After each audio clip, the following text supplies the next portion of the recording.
Lip surgery করতে কত টাকা লাগে? বড় ঠোঁট ছোট করা এবং কোথা থেকে করলে সবথেকে ভালো হবে? প্রথম প্রশ্ন কত টাকা লাগে? আসলে এই বিষয়টা একটু জটিল।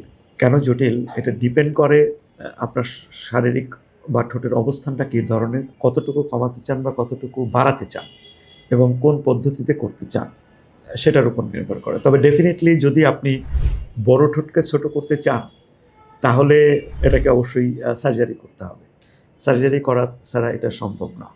আ এবং সার্জারি করে আমরা এটাকে বলি লিপ রিডাকশন সার্জারি। এটা আমাদের একটা কমন সার্জারির মধ্যে একটা পড়ে। আমরা আমাদের সেন্টার যেটা আছে, লেজারিনা যেটা এমজেড হসপিটালে আছে, সেখানে আমরা এটা করে থাকি। এর বাইরেও অনেকেই আরও অনেক প্লাস্টিক সার্জন আছে বাংলাদেশে, তারাও এটা করে থাকেন।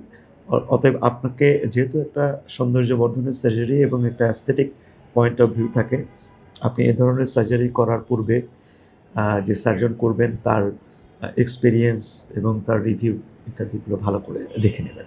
ধন্যবাদ।